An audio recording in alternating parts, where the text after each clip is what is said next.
Bonjour à tous, je suis Maître Zéanote, et on se regroupe pour la réaction à l'épisode 3 de Fondation. Avant de démarrer, j'avoue que j'ai peut-être été un peu trop sympa avec les deux premiers épisodes. Je ne vais pas changer ma note, mais j'aurais dû être plus attentif à certains détails. Déjà, Salvor Aldin est aussi une femme, et je sais que vous avez de sang croire, mais vous ne comptez quand même pas changer le genre des personnages à chaque fois, ou alors c'est juste pour les gentils.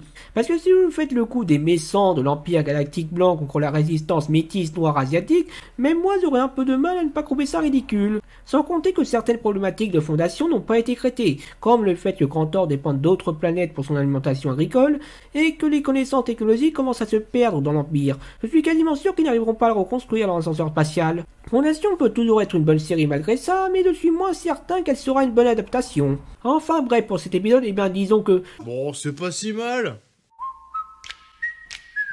La partie Empire se centre sur le crépuscule du frère au soir, l'empereur vieux, qui se demande comment passer sa dernière journée avant d'être désintégré. Parti dans les couloirs du temps. Bah non, je suis toujours là. On voit que le frère au soir est plus perspicace que les autres sur le destin de l'Empire qui continue sa chute inexorable. La preuve, l'ascenseur est toujours en miettes. Ils ont perdu le contact avec Terminus et Anacréon ne le rebille plus du tout. En même temps, c'est pas très étonnant après le bombardement de la dernière fois. La suite commence toujours par ses extrémités, demandées à l'Empire romain. Sinon, on a aussi droit à un flashback avec le premier Cléon et des Mécèles. C'est sympa pour en apprendre plus sur leur personnalité et comment les choses en sont arrivées au point où elles en sont aujourd'hui.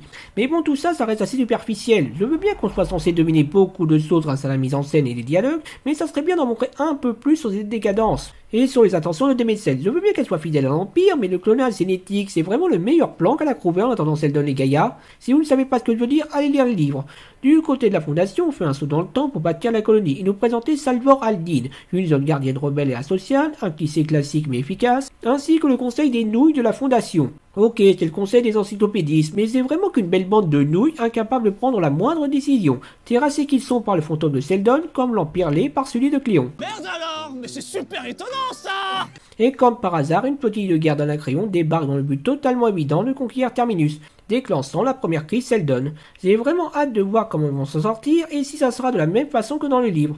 À savoir Salvor Aldin qui devient maire et crée une religion nucléaire pour contrôler les royaumes barbares. Pour éviter de fasser Europe et Colonie les Verts, elle va sûrement leur filer des panneaux solaires à la place, fournis par le grand empire Sivois.